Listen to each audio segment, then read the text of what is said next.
Hello friends, welcome back to my channel. আজকে আবারও তোমাদের জন্য একটা নতুন ব্লগ নিয়ে চলে এলাম। তো স্কিপ না করে ভিডিওটা দেখতে থাকো।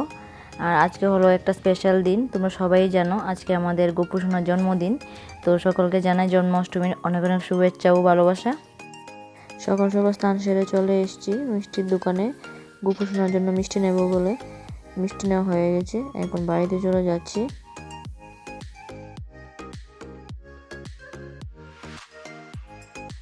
বাড়িতে এসে এখন রেডি হয়ে গেলাম, পুজো দিতে যাব।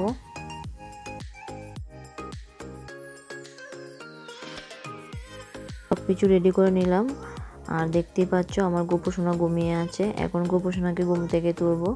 আর আমি তো জন্মাষ্টমী ব্রত পালন করব না, এমনিতে নিত্যদিনের মতো পুজো দেব, কিন্তু আজকে একটু স্পেশালভাবে দেবো যেহেতু আমার গপু সোনা আজকে জন্মদিন।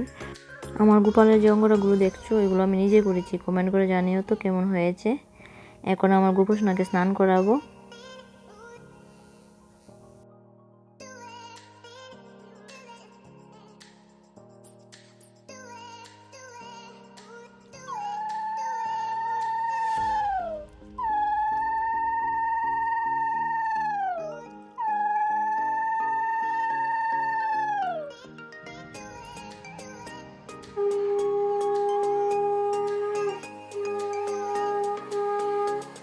আমার পুজো দেওয়া হয়ে গেছে, কিন্তু গোপালের স্নানের পরে যে পার্টগুলো ছিল ওইগুলো তোমাদের সাথে শেয়ার করতে পারলাম না, তার জন্য আমি খুবই দুঃখিত। তো দেখতেই পাচ্ছ প্রসাদের মধ্যে রয়েছে লাড্ডু, বয়েল কেক, তালের বড়া, কাজু বরফি, চকলেট।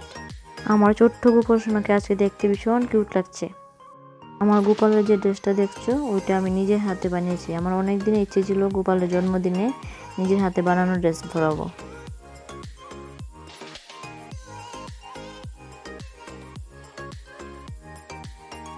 এই হচ্ছে আমাদের ওই মা লক্ষ্মী, দেখো কি মিষ্টি লাগছে দেখতে মাকে।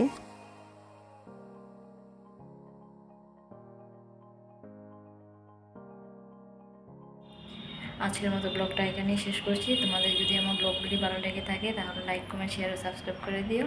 টাটা।